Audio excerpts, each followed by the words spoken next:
Dr. Tabatha, the functional gynecologist. I'm a board-certified OBGYN and functional medicine physician. I've embraced the world of functional medicine and wellness through my own personal health journey, and I'm super excited to share my wisdom and unique perspective as it pertains to women's health. So if you're struggling with hormone imbalance, weight gain, period issues, anxiety, insomnia, you name it, then you've come to the right place. I want to be your functional gynecologist. So welcome.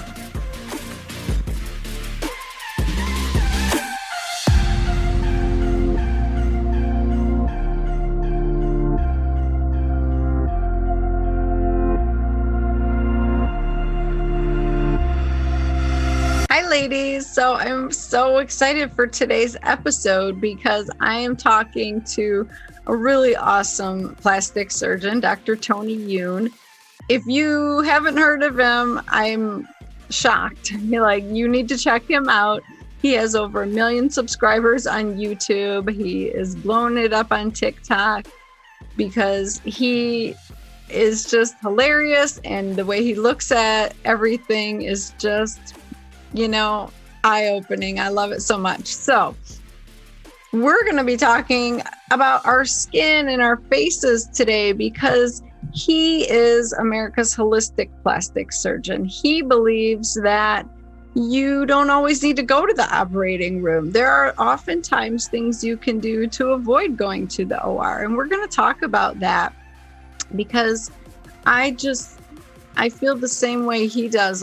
I'm a surgeon, but I don't necessarily want to do surgery unless it's required or necessary. And so I just really appreciate that he has taken on this movement, and he believes in the fact that not everybody needs surgery, even though he's a plastic surgeon, there are other options. And so we're going to talk about that today. We're going to talk about his skincare line, Youn Beauty. And it's just good to hear a different perspective. So you're really going to enjoy this, and you need to check him out on social media. He's hilarious. He makes me laugh and smile every day, and it just brightens my day because we're all too stressed, right? So you got to follow Tony because it will make you feel better. So let me just say that he's known as America's holistic plastic surgeon. Tony Youn is a nationally recognized board-certified plastic surgeon. He's recognized as a leader in his field. He's the author of the best-selling books, The Age Fix, A Leading Plastic Surgeon Reveals How to Really Look 10 Years Younger. Also In Stitches, a memoir, and Playing God, The Evolution of a Modern Surgeon. That book was awesome. I couldn't put it down. And a lot of it I connected with because he had the same thoughts and feelings that I did going through residency and training and becoming an attending. And, just how we view relationships with patients and relying on God to get us through. I connected with all of that. And then on top of it, he hangs out where I live in Grand Haven, Michigan. So he just grew up close to here, and he came here for the summers and hung out at the beach. And so I just really enjoyed reading this book and about all his fun times in Grand Haven.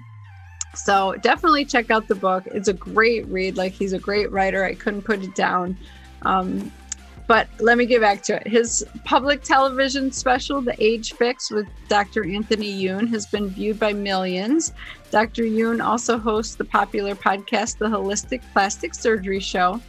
He's a social media star, like I said, with millions of followers on YouTube and TikTok. He's an assistant professor of surgery at Oakland University, William Beaumont School of Medicine. So he's very accomplished, yet very humble and hilarious. And I just really enjoyed talking to him today. And then you can check out my interview on his podcast. So we did back-to-back interviews today. It was super fun. But check out my interview on his podcast. We talk about a lot of good stuff regarding what conventional medicine doesn't tell you as a gynecologist. How does a functional gynecologist approach things? And so that was a good conversation as well. But check out Tony. The links are in the show notes. Check out his skincare line. and then shoot me your questions. Tell me what you thought of it. I would love it if you would hit 5 stars and hit the subscribe button and just kind of let me know what you need from me. I'm here for you. I do this for you. So love it if you would shoot me out on Facebook or Instagram at Dr. Tabatha and just let me know what you're thinking. All right, here we go. Well, welcome, Dr. Youn, to the Functional Gynecologist Podcast. Thank you so much for having me. I'm excited to have a conversation with you. I just finished on your podcast, so I'm really excited to talk about you a little bit, right? Oh, thank you. I'm not that interesting, but yeah, let's chat. Yes, you are. Like, I was reading your book, Playing God, and I literally couldn't put it down. You're an awesome writer, so kudos to you. But I just connected with so much that you went through, during your training and becoming a physician, and just how you feel about your patients. And it's just really heartwarming to hear that a plastic surgeon cares, right? There's this myth that, they're just in it for the money. You talk about that a little bit, Beverly Hills. Yeah, you think that would be a given, that you're a physician because you want to help people and that's your main goal. But unfortunately, in the field of cosmetic surgery, especially, there are a lot of other factors that can play into there. And sometimes some of the more prominent plastic surgeons are ones that are prominent, not necessarily because they're just trying to do what's best for their patients, but for other types of reasons. Yeah, exactly.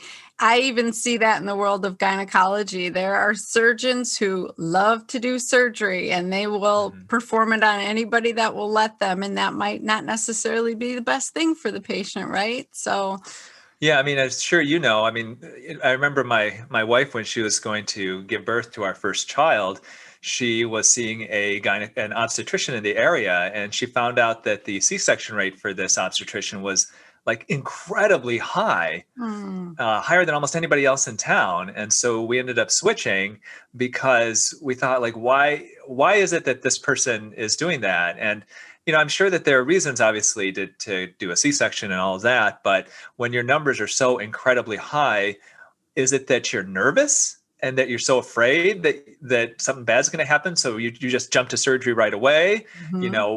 Why is that? And we never found out, but it was something where I think it was the right decision for us. Well, I'll tell you, I have worked alongside a few obstetricians who have a very high C-section rate at dinner time. They want to go to bed that night. And I hate to be the bearer of the truth, but that is, that's their way of protecting themselves. And so, 6 o'clock rolls around, that baby better be out. And so I like that you're shedding light on this, and people need to know, like, think about things, question, don't be afraid to be your own advocate, right? No, definitely. And I think that, one of the things that you and I agree on, we've both spent thousands of hours in the operating room, and there are those people that we know who just love being in the OR. They love cutting people open. Yeah. And for me, the big thing is I actually don't love cutting people open. If anything, I love not doing that. And if I can get a person happy and feeling great without having to actually put them under the knife, then I feel like I've been successful. And yeah, that for me, there are some things where you have to go to surgery for. If you've got a ton of extra skin over your tummy, no amount of diet and exercise is going to get rid of hanging skin from your tummy. Then yeah, sometimes we go to surgery for that. But I think, like in your field, there probably is a lot of surgery that may not be necessary and can be, for some people, an easier way out than some other ways that may be more healthy, that may be healthier options for them. Yeah, exactly. Well, that's what I want to talk to you about today. So you are the holistic plastic surgeon. Tell us what that means. Well, what it means basically is, when I did my training, and really in the first, 8 years of practice or so, it really was all about the procedures. And I remember I would, in training, we would talk about the bigger surgeries being the ones that you really wanted to do. And it was so exciting to do those. And then in practice, I remember for years, I would keep track of how many facelifts do I have on my schedule, and the more facelifts, the better I would feel of, like, hey, I'm doing right. I'm making it. And it got to a point where I hit what I thought was the pinnacle of my career. And then tragedy struck. And it really caused me to reassess, what am I doing? I've got tons of happy patients. I've got a great reputation. I feel like I do surgery really, really well. But am I truly doing everything I can for my patients and maybe even for the people who follow me? And so what has been a real blessing now is that, I still operate. I operate a couple of days a week. I still see patients. I have a full cosmetic center here in Metro Detroit. But what actually I find to be so satisfying is I have now millions of people that follow me. It's crazy. And I try to give them advice on how to improve their lives by the right skincare, by the right diet. And there are some non-invasive or minimally invasive options to feel better so that they don't hopefully have to go to surgery to get to that place. Yeah, I love that because there are so many things you can do before you go under the knife, right? Let's talk about the face because I think the face is a big one, Like you said, you were just doing facelifts nonstop, but there's other options now, right? Yeah, and I think it's, the way I look at it, it's like you're building a house. And I get patients who come in to see me, money in hand, saying, I want a facelift. And I take one look at their skin, and it's like, I can tell that they haven't taken care of their skin in 60 years. Yeah. So it really is like, jumping to surgery is like you're building a house and you're so focused on what the attic is going to look like. Well, that's the last thing to consider. The first thing is you want to build a foundation, and the foundation of a house is going to be the food that you're eating, is what you put into your body, is your environment, is how much sleep you get. And that really is the foundation. And then the next floor may be skincare. Skincare is so important. There's so many of us who, either they're not doing anything for their skin or they're slathering their skin in products that may not be good for their skin. And then from there are non-invasive treatments that we can do in the office, things like IPL and lasers. Then you can go from there up to injections, and then surgery being just that last little bit at the top where nothing else is getting you where you need to be. Then look at that as a possibility. Yeah. And I think you're going to have such a better outcome. I mean, I just used to cringe when I would have patients with uncontrolled diabetes or who smoked, just thinking of how their skin was not going to come together well. It wasn't going to heal. They were going to, be in wound packing and all of that bit. Like, it really does matter the health of your insides, right? Yeah, and what we're finding now is that there are studies coming out showing that the foods that you eat can really make profound impacts on the appearance of your skin. And it comes down to things like the microbiome, and there are connections between the microbiome and inflammatory skin disorders, things like rosacea and eczema. We're finding that taking certain types of supplements, vitamin C supplements, collagen supplements, that can really impact the skin and how hydrated your skin is, how many wrinkles you have. So really what we're finding is that kind of that traditional belief, the traditional stuff that we learned when you and I were residents, that you don't smoke, you wear sunblock, or you stay out of the sun. And then otherwise you have surgery. Like, there's so much more. And essentially that's the crazy thing. I went through 5 years of residency, a year of fellowship out in Beverly Hills, and we didn't cover nutrition at all, Nope. And you and I know when we were in the hospital, we're working late in the middle of the night, and 2 a.m., the cafeteria opens up for us residents who are there overnight. And what is it? It's fry bar. It's everything deep fried. And, we'd get our plates and stuff that stuff on our plates, not even thinking how bad that was for us. Oh, yeah. We called it fourth meal. And I lived on donuts and garbage. Oh my gosh, the garbage. I mean, the nurse's station always had huge bags of M&Ms. It was always somebody's birthday. There's cakes everywhere. Like, it's the unhealthiest situation you can imagine. It really is. And nowadays, when you've got fast food restaurants that are in hospitals, I mean, it's, unfortunately, medicine has gone in a direction that is essentially, people are getting unhealthy, and you treat them to try to treat their acute problem, but you're not necessarily helping them to not come back again. And so we see that even with plastic surgery. It's like people will come in and they have money, they want their facelift. Well, there's so much else that you can do. And even if you have that facelift done, getting on the right diet, using the right skincare, you can enhance the results of your facelift. You can prevent the need for a second one potentially, and you can potentially heal much better and heal faster if you do have surgery. Yeah, exactly. So I love the idea of getting on a good skincare regimen, often, skin probiotics, that type of thing, hyaluronic acid. Do you have a specific skincare regimen that you recommend? Yeah, so there, the thing that's going on is that there's so much out there, and you can walk into Sephora or into your local department store, and it's so confusing. There's so many Yeah. products out there, and this one's better than Botox, but this one's the fad product, or this one the Jenners use, and this one the Kardashians love. So what do you do? Yeah. And you can really make it very, very simple. The first thing is every morning you want to cleanse your skin with an appropriate cleanser. So what does that mean? Well, it means that if you've got oily skin, okay, then you may want to consider more of like a foaming cleanser. That's going to help to control that oil a little bit more.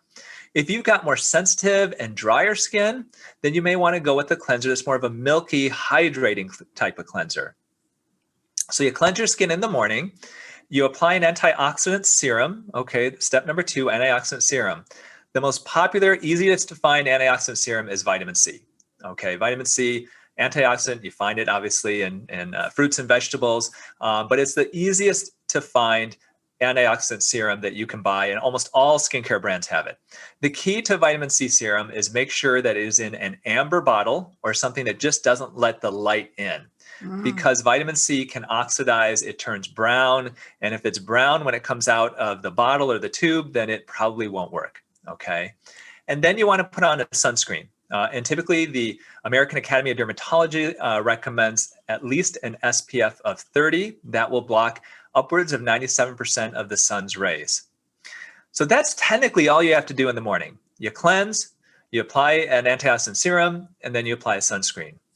At night, super important. You really have to cleanse your skin. So for those people who are like, I don't want to cleanse my skin more than once a day, I'm too lazy, then you got to do it at night because you want to wash off the day's worth of grime and dust and dirt and sweat and makeup, especially that makeup. You got to get rid of all that and Yeah. go to bed with a clean face. So you cleanse your skin, and then I usually recommend some type of a treatment. What I mean by treatment is the most common is a retinoid. Retinoids are derivatives of vitamin A. Prescription strength retinoids are tretinoin or retin A.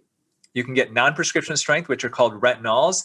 And like vitamin C, almost all the different skincare brands have a retinol cream in them. You apply that over your skin every night or every other night. And then if you want to apply a moisturizer on top of that, feel free. But not everybody needs a moisturizer. If you've got real oily skin, thick, oily skin, then there's no reason to necessarily apply moisturizer if you're not feeling dry. Mm-hmm. And technically, Tabatha, that's all you have to do. Okay. If that's Okay. all you do, then you're ahead of probably 98% of the population. Okay. Because you're doing the steps that are necessary. You add on top of that a bit of exfoliation a couple times a week, either with like an at-home type of a chemical peel. Some people use a fine scrub. That also will help to get the skin turning over better, to get you more youthful and smoother and healthier skin too. Ooh, I love that. So yeah, it doesn't have to be complicated or super expensive, right? You just have Yeah, to figure out your and regimen. and for those people who are like, geez, I'm having so many issues with my skin right now, I'm breaking out. I had actually a TV producer from New York, a producer for one of the top national TV talk shows, has been emailing me because she's like, look, I've had all these issues with adult acne. I've got these breakouts. My skin is horrible. What do I need to add to my skincare routine? Because I'm already on like 4 or 5 different products. And finally, I got to the point where I convinced her, I said, look, get off of all your products and start over again. Give your skin a break. And Mm-hmm. she, a month or 2 later, emailed me back, said, oh my gosh, everything is so much better. And going back to just that regimen that I just told you, if you go back to that, you're just doing the absolute necessary things, get your skin cleared up first. And then if you want to apply things, add something one at a time. If you like, let's say, copper, if you like other peptides, if you want to add growth factors, and feel free to do that, but do that one at a time. Okay. And if you are having issues with your skin, the first thing to do is to get rid of all of the extra products you just don't need. Yeah, exactly. And what I see so often in my practice is you don't have a healthy gut. You're getting eczema or rosacea or those inflammatory type conditions, acne, because you're eating way too much sugar and processed foods and not enough fiber and vegetables and antioxidants, all those brightly colored fruits and vegetables. Wouldn't you agree? No, I totally agree. I mean, really, the health of your gut can really come out in the appearance of your skin. And that's something that I think a lot of people don't really realize. And a lot of physicians don't realize. I mean, dermatologists are more and more getting it. But I think that really that's where alternative medicine has really been ahead of the game in just how your diet can really impact your skin. I think on the other hand, I think that there is a fine line in that. There are some alternative health practitioners who say really everything is about the gut and, don't do this, don't put that on your skin. Right. And I really think there's a medium there somewhere. Yes, having a healthy gut is so important, but if you're 16-year-old boy and your face is filled with acne because of hormones, working on your gut, that's not going to necessarily take care of all of it. And I think that we have to be realistic too. And I think really from my standpoint, looking at these types of things as from a true integrative approach, not just one direction, not just the other, but really combining it all together, that's definitely the way to go. Yeah. No, I think, Tony, you and I are unicorns. We have the best of both worlds. We've been conventionally trained. We understand functional medicine, and we figured out how to blend the two to give the patients the best possible outcome. So I love everything you're doing. That's so good. Well, thank you. Yeah. So you cover all this kind of stuff on your YouTube channel, right? I mean, you make your funny TikToks and all that stuff that's entertaining, but you do a lot of education too, as well, right? Yeah, so I do have, so in YouTube, you can create playlists where you can have like a handful of different videos. So I do have a playlist for people who are interested in skincare, and it's basically a clean skincare playlist. I think there's like 5 videos. There's the ideal morning skincare routine, the ideal nighttime skincare routine, why consider clean beauty. Clean beauty is kind of a buzzword right now, and it has been for the last few years. And it's this belief that there are so many different chemicals that are put in, artificial chemicals, potentially dangerous chemicals that are put into our skincare products nowadays. I mean, in the United States, the US, really, we only have like 11 different skincare chemicals that are actually banned for use in the US, whereas in the UK and in Europe, it's hundreds, if not thousands. And so, there's so many different products out there that do have preservatives, potential hormone disruptors. Even some of the sunscreens out there with oxybenzone and octinoxate may not be good for your skin. And so looking at skincare too from a clean perspective, if you look at your diet and you clean up your diet, you get rid of the processed foods, you try to go organic with it if you can, you can do the same thing with skincare too. And I think skincare, you're applying it over your skin, especially with some of the products you're applying over your body, to go as clean as you can is only going to potentially help.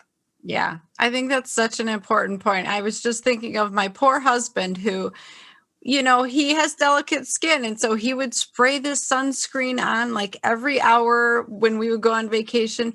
And yet he would burn every time. And it turned out it was the chemical in the sunscreen making him burn. That oxybenzone is toxic. And when he finally got into a clean sunscreen, he's not burning like that anymore. So I just think we have to be our own advocates. Like you said, those things are not regulated. Things should be banned and they're not. So many. Well, if I buy just commercial brands from Walgreens or CVS and I apply some of that to my skin, I break out in hives. And so that was, for me, my lesson is that depending, and some of the most popular brands I put on my skin and it's hivey and I am itching. And so it was only when I started applying actually clean products that went away, that I wouldn't get those types of reactions. And I have my own skincare line now, Youn Beauty, and it's made with natural and organic ingredients. We don't have a lot of that stuff that can potentially cause these reactions. And I do well putting it on my skin. I don't react to any of it. So that's always good news. Yeah, that's awesome. Where can my listeners buy those products? So my products are, like I said, they're called Youn Beauty. You can go to younbeauty.com, YOUN beauty.com, all one word. And like I said, like you mentioned, on my YouTube channel, I do cover some of those products. And really it's about educating yourself, trying to use the products that are healthy for your skin. But I think like anything, it's like, on my podcast too, I've asked experts like yourself, if you were to have the choice of either eating fruits and vegetables that are conventionally grown or not eating them, because we know that organic is better than conventional, you should still then eat the conventionally grown. And I think really with skincare products, it's kind of the same thing in the end too. It's like, there are chemicals in some of these products and even in some of the sunscreens that you may not like. But in the end, if it's apply sunscreen or not, well, I would apply it. If it is, use this, serum that may have one or two things that we may be a little concerned about, or just not apply anything. In general, I recommend to use it because your skin in general is going to benefit. And there's so many things out there that we know, that we believe, I think, in large enough quantities could potentially harm us. And our colleagues will say, well, there's no studies that show that. And we know that we look at it and it's this cumulative effect. Yes. So short-term use of some of this stuff may be helpful. It's just long-term, try to go clean if you can. Yeah, I think that's a great point. It's, at least focus on the good stuff you're doing for your body and the bad stuff usually falls away, right? Definitely. Yeah. Well, this has been awesome. I'll make sure the links are in the show notes, and I want people to listen to your podcast, the Holistic Plastic Surgery Show, because you go over all of this stuff, right? Yeah, we do. And I was very pleased to have you record for my podcast today. So we'll be releasing that here very, very soon as well. Awesome. Well, thank you so much. So check out Dr. Tony Youn on YouTube, TikTok, his website, his beauty line. All the links are in the show notes. Thank you so much for being an awesome guest, Tony. Thank you, Tabatha. It was fun. All right. That was great information. I am definitely going to get more aggressive with my skincare regimen because honestly, I don't have one and I need one. And I keep saying I need one. I'm going to have BBL done very soon. That stands for broadband light. He mentioned IBL, which is the same intense pulse light. So IPL and BBL, kind of the same concept of using laser light energy to get rid of brown spots and get rid of wrinkles and get rid of like tiny red vessels from rosacea, and just, we'll get the red vessels around our noses and that kind of thing. And those laser treatments help with all that. So I actually have a lot of sun damage. You can't really see it because of my Zoom filter. But all that brown pigmentation, the light hits it and it pulls it to the surface and it sloughs off. And so you get rid of all those brown spots. So I love laser therapy. I'm going to do that, but I know that I need to get on a skincare regimen because it will enhance the results of the laser therapy. I know this, I've been trained in this. I just need to be more consistent about doing my morning and night routine. So that is my golden nugget that I took away from that episode with Dr. Tony. Hopefully you got something out of it as well. I want you to keep finding little golden nuggets every week that you can just keep adding in and baby steps back to health, right? Maybe it's that you need to eat more brightly colored fruits and vegetables or get off the processed foods, or maybe you need to give your skin more vitamin C antioxidants like Tony mentioned. So whatever it was, I would love to hear. Shout me out on social and tell me what your golden nugget is. But keep coming back every week. I do this for you. I'm here for you. Let me know what you want to hear about. Any questions I can answer. So thank you so much for staying tuned, and check out the show notes for all those links for Tony. And have a kick-ass week, ladies. Bye.